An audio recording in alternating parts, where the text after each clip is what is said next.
So the Packers just defeated the Bears on Sunday Night Football 27-10. The Packers respond after losing to the Vikings.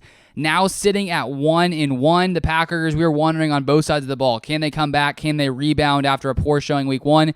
And they did absolutely that. And I think when we look at the biggest difference in this game, first off, starting off, having Elton Jenkins back at right tackle, I think, helped this offense a ton to be able to have, one of your premier tackles back here. Clearly helped in the passing game, helped in the running game. And when we look at this Packers running game overall, a big thing that Matt LaFleur talked about this past week in press conferences throughout the week was that the Packers needed to get more touches to not only Aaron Jones, but also A.J. Dillon. We look last week, I think Aaron Jones had a total of 8 touches overall. And tonight, if we take a look at Aaron Jones' stats, 15 carries, 132 yards, 8.8 yards per carry, 1 rushing touchdown. And then if we take a look at him in the receiving game, 3 receptions for 38 yards and 1 touchdown. So Matt LaFleur was not joking when he said he wanted to get the ball in these running backs' hands even more. And A.J. Dillon finished off with 18 carries for 61 yards, averaging 3.4 yards per carry. And if we take a look at the Packers' overall rushing for the entire day, 38 carries, over 200 yards, 203 yards, averaging 5.3 yards per carry. And after week 1, the topic of discussion was, of course, this receiver core. Does Rodgers need more weapons? And tonight we saw that if the Packers can rely on this running game even more, it just allows them to, it just opens the offense a lot more because our backfield is one of our strong suits. And tonight the Packers were able to rely on it. They were able to pretty much run at will a majority of the game, just constantly pushing through that Bears defense, through their Bears defensive line. And I think obviously as well, having Elton Jenkins here tonight really helped.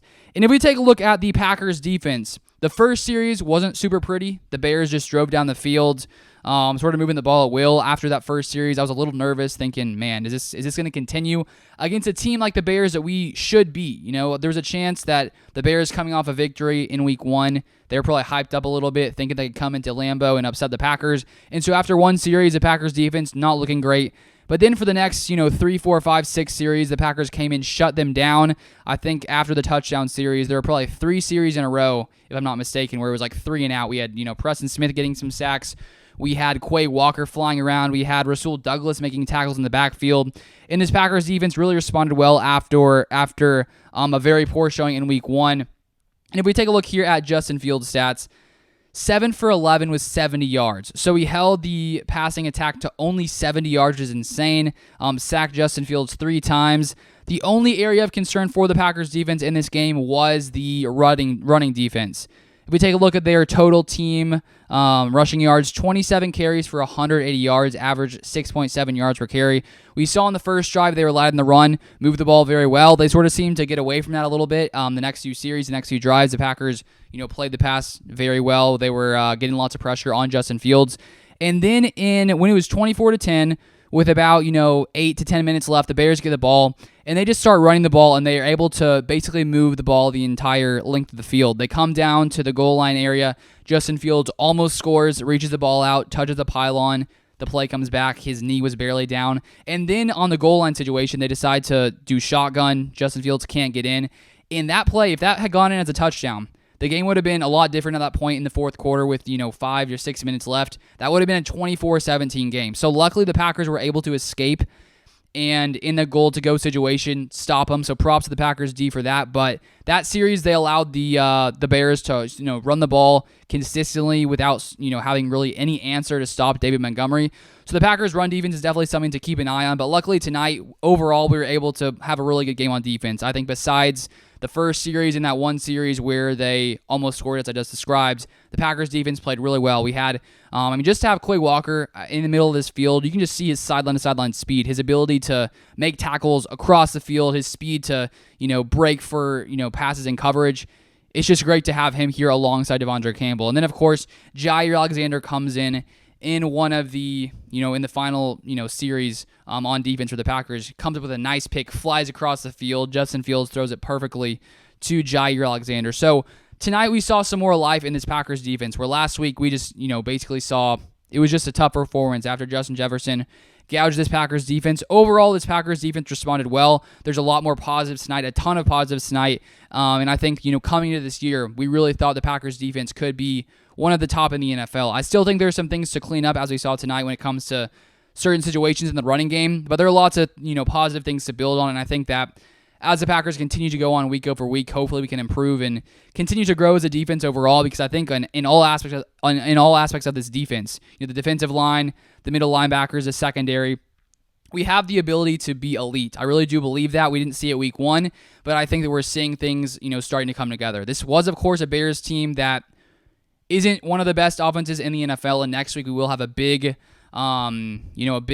task in stopping Tom Brady and the Tampa Bay Buccaneers. So we definitely have a lot more to prove as the weeks go by, but it's a great showing to see the Packers, getting pressure, playing well in coverage, only holding Justin Fields to a total of 70 yards overall. So it's exciting to have a win, sitting at 1-1. I heard him say a stat during the game that I'm pretty sure they said in the past 2 years, for teams who start 0-2, none of them have made the playoffs. So it's great to not start 0-2. We're starting off 1-1. Just like last year, as we discussed during the week, the Packers last year lose to the Saints week 1. They come in, win 7 in a row. We lose week 1 this year. We come in, respond well in Lambeau Field on a Sunday night. Hopefully we can continue this. And I think that when we just see this Packers rushing attack, it's clearly the strong suit, I think, of this offense. We still have Aaron Rodgers, and we saw him tonight play well. I'll read his stat line. 19 for 25, 235 yards, 9.4 yards per pass, 2 touchdowns, 0 interceptions, a 131.1 rating. So a much better night tonight from Aaron Rodgers. Very efficient as per usual. And if we take a look at the receiving stats, Sammy Watkins had that nice 55-yard catch at the end of the game, finished with 3 receptions for 93 yards. Aaron Jones, 3 receptions, 38 yards. Cobb, 3 receptions, 37 yards. Dobbs, 2 receptions, 27 yards. Lazard, 2 receptions, 13 yards with a nice touchdown. So welcome back, Alan Lazard. It's nice to have him back here after 1 week. But we saw the Packers have the ability to run the ball, and when they stick with it and they keep pounding it down the other team's throat through the entire night, we see just what they're able to do. So hopefully they keep this up going forward, and we can continue to build on this. It's a great win, great night. It's fun watching the Packers when they're moving the ball, when the defense is playing well. It's a lot more exciting. So thank you guys so much for watching. As always, pumped the Packers got this dub. Looking forward to next week versus the Buccaneers. But thank you so much for watching. If you haven't subscribed, you want to see more Packers content, feel free to subscribe. I put out content pretty much every single day, so stay tuned for more. I'll probably be back tomorrow with another one. But thank you guys for watching, and I'll see you guys next time.